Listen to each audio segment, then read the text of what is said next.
Now on Fast Track News. RAs across campus gathered to the Smalley Center Monday to address demands a fledgling union is hoping to push.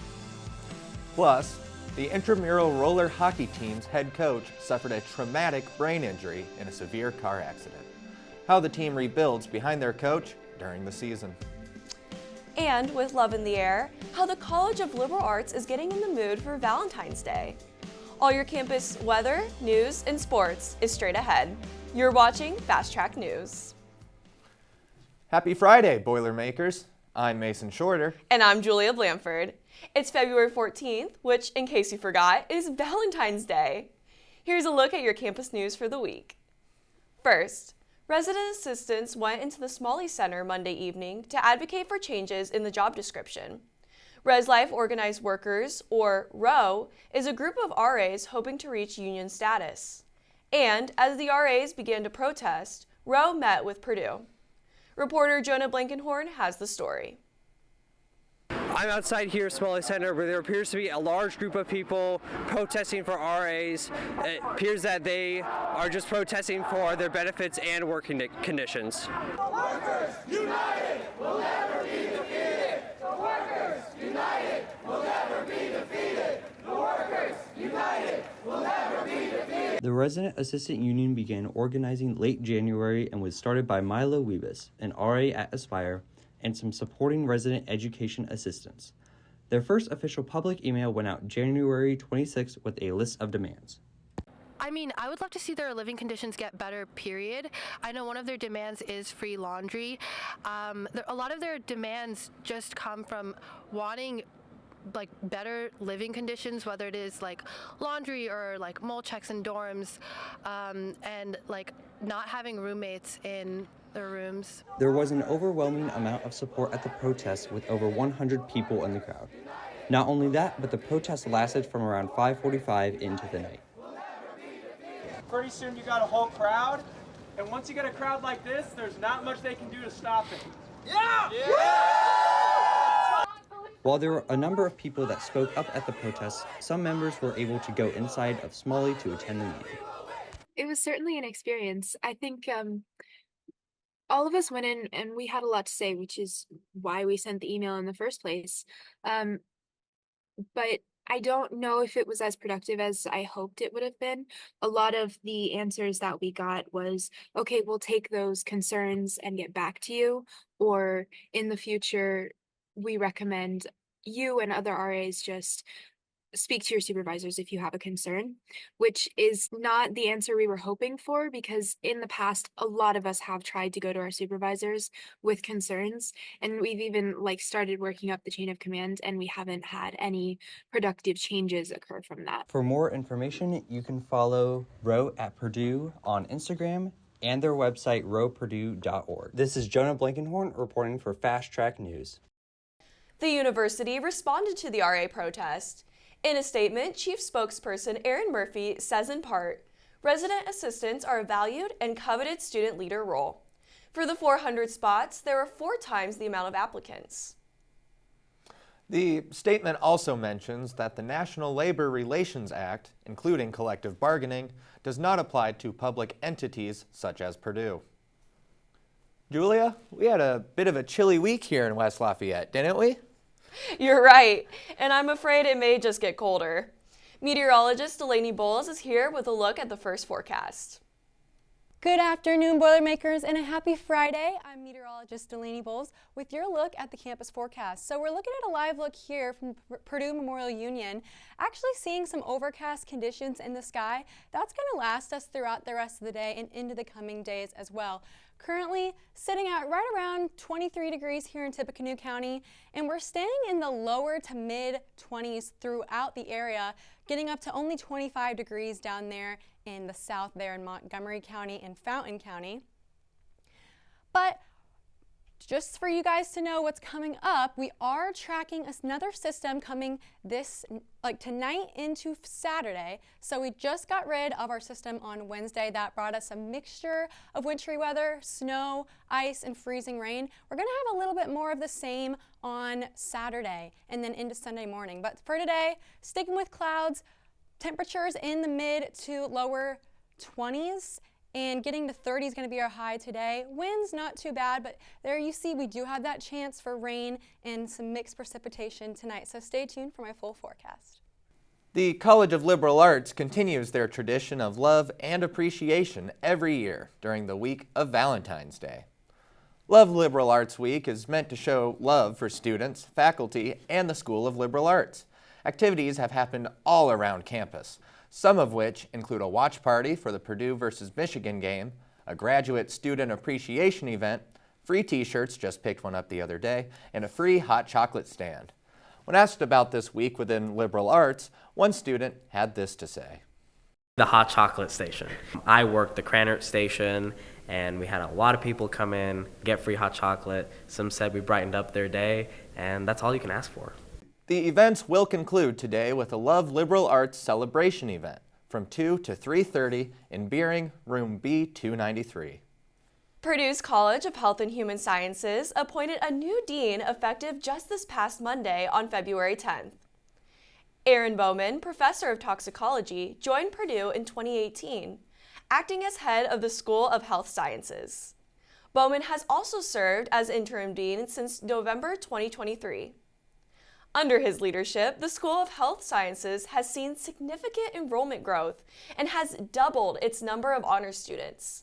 Bowman plans to support and develop research opportunities, academic programs, clinical engagement, and Purdue strategic initiatives. The Children's Museum in Indianapolis turns 100 this year. Purdue is sponsoring the celebration. The two have a shared interest, educating young minds. Purdue's sponsorship includes the exhibit titled Memories, Wonders, and Dreams, Stories from 100 Years. 100 objects from the museum's collection will be on display for guests to see. Purdue says that attendees can expect more from the sponsorship as the year progresses. Up next, our exclusive story with the Purdue roller hockey team. How they're coming together during a difficult time. You won't want to miss it. And still to come, Purdue librarian Adriana Harmeyer battles to become a Jeopardy champion. She's been facing some obstacles to making that dream come true. Stay tuned, more Fast Track after the break. I'm here with members of the Purdue roller hockey team continuing their season without a coach after he suffered a severe car accident earlier this year. Stay tuned for the story. What does it take to be a Purdue tour guide? You've got to know your history.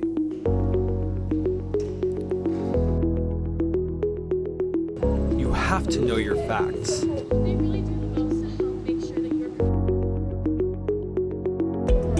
You've got to have that Purdue spirit.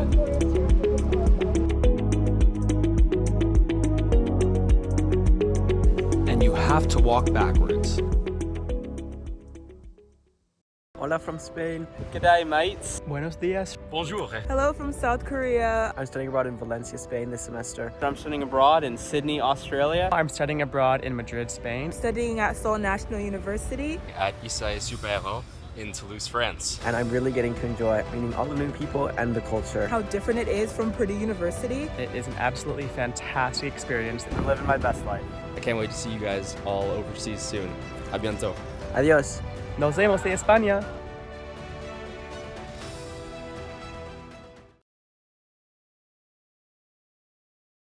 The Purdue Club intramural roller hockey team has had an unconventional season, with many high achievements following a devastating loss. In early December, the team's longtime coach had suffered a traumatic brain injury in a severe car accident. Reporter Justine Hinckley has the story on how the team is rebuilding following the tragedy. It was a shock, to say the least. On December 19th, 2024, Purdue roller hockey head coach Patrick McLaughlin was involved in a severe car accident in which he sustained a traumatic brain injury. We spoke with members of the team to hear about his impact and what the future holds.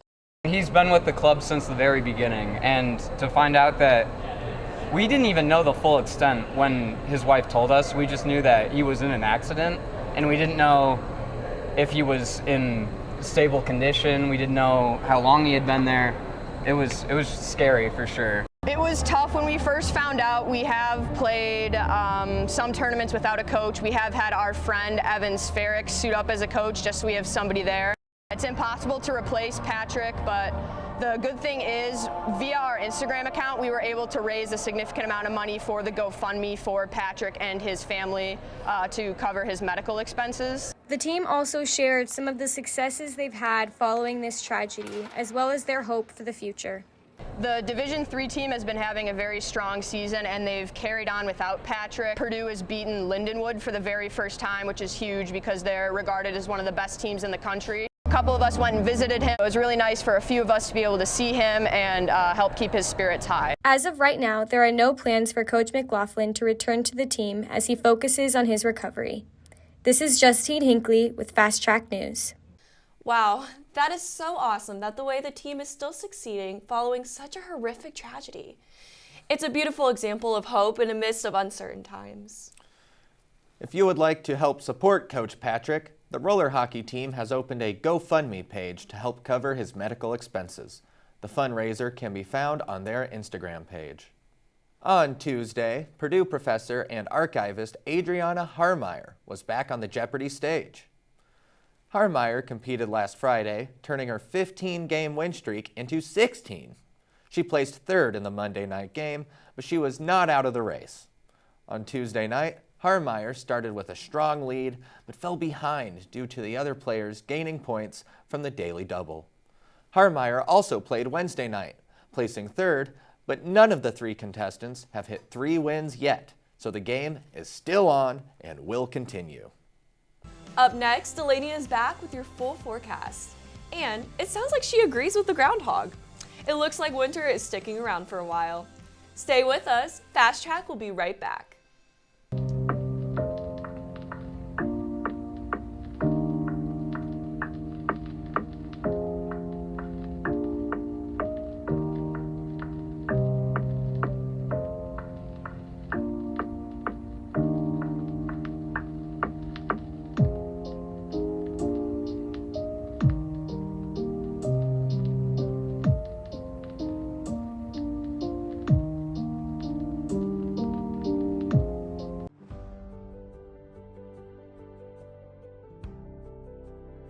If I could describe Boulder City, DC in one word, I would say insightful.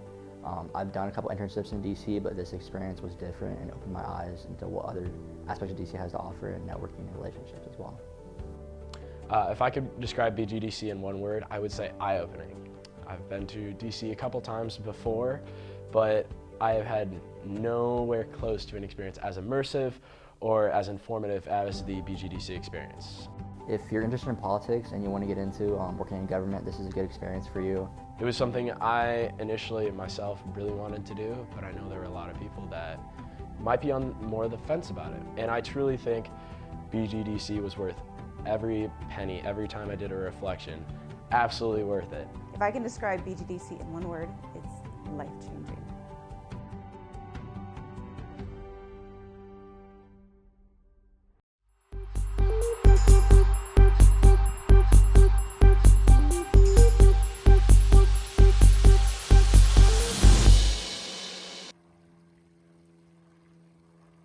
If you're just joining us, happy Friday. So like I said, we're seeing a little bit of chances of rain tonight, but that's mainly going to be into tomorrow morning and throughout the day. So we're tracking around 3 systems. One of them moves out and then another one kind of adds onto it. And that's going to bring us this mix of snow, rain, and freezing rain that we're going to see Saturday throughout the day and then a little bit into Sunday. So with that, here's our future cast. So this is going to be after that system moves out on Saturday. And we're left with a little bit of remnants from Saturday's system, maybe some flurries Sunday morning. And then we have another system moving in next week, at the beginning of the week, around Tuesday. So we're going to keep an eye on that. Definitely stay tuned because we're going to be tracking those for you coming up. But for now, we are having some cloudy conditions today. Like I said, this is going to set us up for the precipitation that we're going to see tonight and into the rest of the day tomorrow on Saturday. But for Saturday, like I said, Friday night is where we're going to first see that chance of precipitation, and it's going to last us throughout the day. Here's your Saturday planner. Wintry mix in the morning hours as those temperatures are still creeping right around freezing, and then it's going to switch to rain throughout the afternoon in the later hours of the day as those temperatures climb the ladder to even 36 degrees. So we warm up slightly. That's where we're going to see that mix from snow to rain. And then as the temperatures dip back down Saturday night into Sunday morning, we are going to see maybe some chances for some flurries on Sunday morning on the tail end of that system. But after that moves out, Sunday's looking pretty calm. Windy conditions that might make those temperatures down there feel a lot colder as we're sticking in the teens and lower 20s, but cloudy conditions and not too much precipitation. Now, going back to that wintry mix that I talked about for tomorrow night or tonight into Saturday, we do see some snow in the northern part of the state. That's going to move out once those temperatures increase, bringing us some rain. And we actually might have some chances for some rumbles of thunder, so keep an eye out for that. If you have any weekend plans, hanging out with friends, going to a sporting event, definitely make sure to keep an eye on the weather because we're going to have a variation of precipitation. And then we're going to take a closer look at that. So it moves in tonight, Friday night, and then starts to snow. Then it switches to rain when those temperatures warm up. And then it moves out, and we have, that's what I was talking about, where another system kind of adds onto it. We have another system add onto it and bring us some more snow, maybe Sunday morning on the tail end of it into Monday. But for our 7-day, today is also Valentine's Day, so happy Valentine's Day to you all. 32 degrees are going to be our high today, so we're sticking with cool temperatures. Today we have a little bit of a break after our system that we had on Wednesday, but we are going to get that precipitation tonight. So we'll see that Saturday. We have our wintry mix, still sticking in the mid to upper 30s. And then Sunday, we see those morning flurries after the system. And through the rest of the week, we kind of calm back down. We have a break after all this precipitation. And then towards the end of the week, on Wednesday and Thursday, we might have some more chances for some flurries. Just ahead, 3 new sports are starting their season. A Purdue men's basketball player is the Big Ten Player of the Week, and the Purdue diving coach won a prestigious award. I'm Kyle Herschel. Don't go away. Sports is next.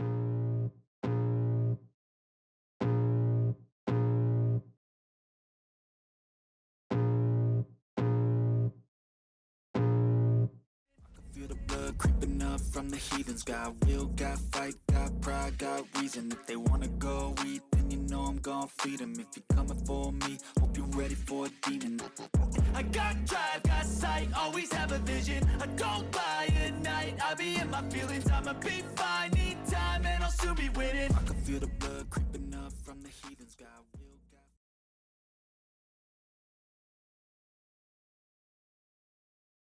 Last week, Purdue defeated USC with TKR as one of the leading scorers. This earned him the title of Big Ten Player of the Week. Reporter Julia Blanford has the story. Who's house?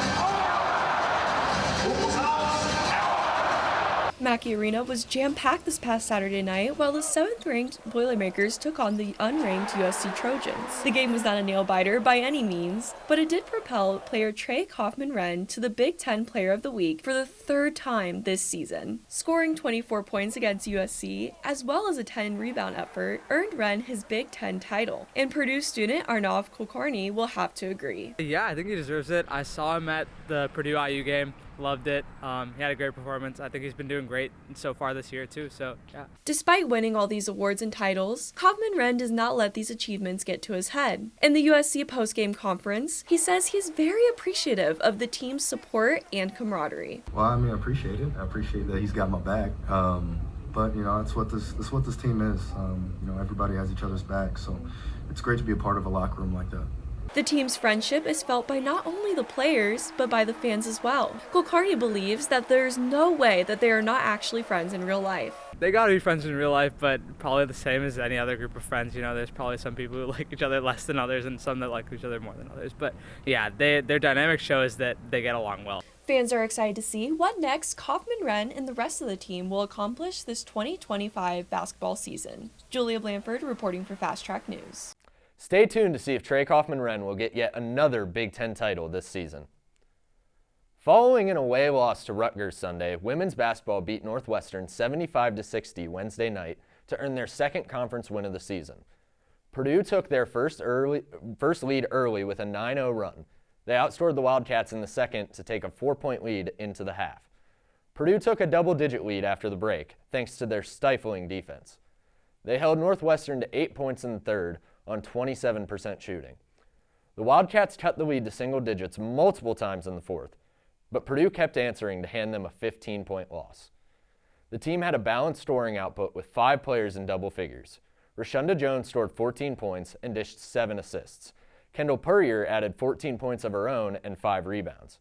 Coach Katie Geralds credited the players for maintaining composure in timeouts to hold on to the lead. Today, I went over there and it was very player-led. I didn't have to say a whole lot. You heard a lot of positive things from the kids in uniforms tonight, and they stayed locked in on what we were trying to do and came out of timeouts and executed exactly what we wanted. Women's basketball has a big rivalry game tomorrow at noon in enemy grounds. They'll look to stay hot as they take on IU in Bloomington. The Purdue men's golf team made history Wednesday, dominating the Puerto Rico Classic and winning it for the first time in school history. Purdue became the first northern school to win the event in its 32-year existence. The team shot a 54-hole total of 39 under par. They outlasted number 1 Ole Miss, number 2 Oklahoma, number 8 LSU, number 9 Virginia, number 17 South Carolina, number 28 Tennessee, and number 32 Georgia. Purdue's 54-hole total of 825 is the 4th lowest team score in Purdue history. What a massive accomplishment for Coach Andrew Sapp and his team. Purdue men's golf will enjoy a month off before playing at the Hootie at Bulls Bay in South Carolina in late March. Last week, the Purdue indoor track team competed in the New Mexico Collegiate Classic and Fairgrounds Invitational. Jalen Elrod broke the women's pentathlon school record with 4,218 points. With this score, Elrod is in the top 10 for Division I and is currently on her way to qualify for nationals. Elrod also won in the 800-meter race, long jump, and shot put, all with personal best performances. She came in second in the 600-meter hurdles and tied a personal best in high jump. For the men indoor track team, Logan Sandlin finished his heptathlon in 4th with 5,111 points. He won the 1,000-meter race and tied for first in the pole vault. Andreas Hanston won both the long jump and shot put events for the Boilermakers. This weekend, the distance team will compete against Vanderbilt, and the rest of the team will travel to Clemson. Purdue diving coach Adam Soldati was given the highest honor in intercollegiate and interscholastic swimming and diving this week. He is the recipient of the National Collegiate and Scholastic Trophy from the College Swimming and Diving Coaches Association of America. He is the first ever diving coach to be honored with this award and the second ever Boilermaker honored. Dick Papenguth, former head coach of Purdue Swimming and Diving, received the honor in 1965. Soldati has served as the head diving coach at Purdue for 19 years and has led Purdue divers to 14 NCAA titles and 22 Big Ten championships. Soldati transitioned to director of diving in June of 2024 after 5 Boilermakers qualified for the Olympics. He was diagnosed with ALS in February of 2024 and wanted to take time to spend with his wife and 6 children. We want to send congratulations to Soldati from all of us here at Fast Track News. This past weekend, Purdue baseball held their 7th annual Fan Fest at the Mollenkopf Athletic Center. This event, which is open to kids of all ages, allows for an opportunity to meet, interact, and learn from the Purdue baseball players and coaches that will be taking the field this year. The event featured batting, fielding, and pitching stations, interactive games, photo opportunities, and autographs, as well as plenty of space for the kids to run around. If you missed the event this year, don't worry.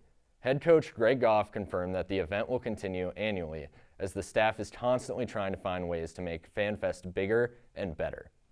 FanFest typically marks a quickly approaching start to the Purdue baseball season, and approached it has. Purdue will begin their season today at 2 p.m. in Sugar Land, Texas, in a 4-game series against Stephen F. Austin. But baseball isn't the only sport to be starting their season in the last week. Softball began their season last Thursday, playing 6 games against multiple opponents throughout the weekend, finishing with a record of 2-4. The softball team will be traveling again this weekend, playing a 5-game tournament in Boca Raton, Florida. Lacrosse also began their season this week, having their first game Sunday against Kentucky. The Boilermakers pulled out a close one, winning the game 7-6. The team will travel to take on Alabama tonight at 7 p.m. This past Tuesday night, the men's basketball team traveled to Ann Arbor to take on the Michigan Wolverines for their second matchup of the season. but the Boilermakers came up short. The game was neck and neck until the last 2 minutes, where Michigan pulled out a tight lead, but Braden Smith refused to be counted out with a pair of threes. The game ended as Braden Smith's final three that would have been the game winner just misses. Smith finishes off with a team-high 24 points. TKR had 22, and Warrior had 15. The key stat, however, was Michigan's bench outscoring Purdue's 21-0. Purdue remains at number 2 in the Big Ten rankings, with 2 ranked opponents left and 6 total. Purdue looks to rebound this weekend when the Boilers get ready to welcome Wisconsin to West Lafayette. The game is tomorrow at 1 p.m. at Mackey. Purdue's very own Matt Ramos has been named a top 10 candidate for the Dan Hodge Trophy. The trophy is very prestigious, as it is given to the nation's best wrestler every year, regardless of weight class. Ramos now comes in as the 9th of the list of candidates. He is also the only 125-pounder on the list, as he has been the number 1 125-pounder since early December. Ramos has earned his spot in the top 10 after defeating 9 top 30 wrestlers this season. Ramos looks to remain the top seed in the Big Ten heading into championship season, as Purdue faces number 6 Nebraska to end the season, where Ramos will face number 8 Caleb Smith from Nebraska. That's a wrap for sports, but stay tuned as we ask students about their Valentine's Day plans. Fast Track will be right back with this quick timeout. You're watching Fast Track News! Hey Mason, happy Valentine's Day. Happy Valentine's Day to you. Thank you. What are your Valentine's plans? Well, if I wasn't working, I would be having some chocolates brought from Rural King. They sell the bloopers boxes. Great deal. Very good. Tastes just as good. They're just a little ugly, just like me. Works pretty well. And you? Oh, I wouldn't say that. Oh my goodness. Me and my boyfriend are seeing Joe Gatto tonight, so I'm really excited about that. Wow. And that actually reminds me, now it's time for our question of the week. In the spirit of the holiday, we asked students about how they plan to spend their Valentine's Day. I'm planning on having a girls' night with some of my friends, a little Galentine's Day moment. Should be fun. Not much. I'm probably just going to sit there and FaceTime my boyfriend. That's about it. Oh, well, I have a surprise for my boyfriend. We're actually going to the nuclear reaction, or the nuclear whatever reactor at like 9 a.m. We're going to take a tour, and then at night we're going to go get some sushi. I'm just having a little girls' night, a little Galentine's Day. I think we're getting hot pot, so I'm pretty excited. Yeah, so this time of year, it seems like we've been getting hit with a new system every 3 days, kind of more of the same, where we have the wintry mix, depending on where you are in the state. So yeah, this weekend, we're definitely seeing precipitation on Friday night. That's where we're gonna see this system start to move in. So Friday, throughout the day today, it's gonna be pretty calm.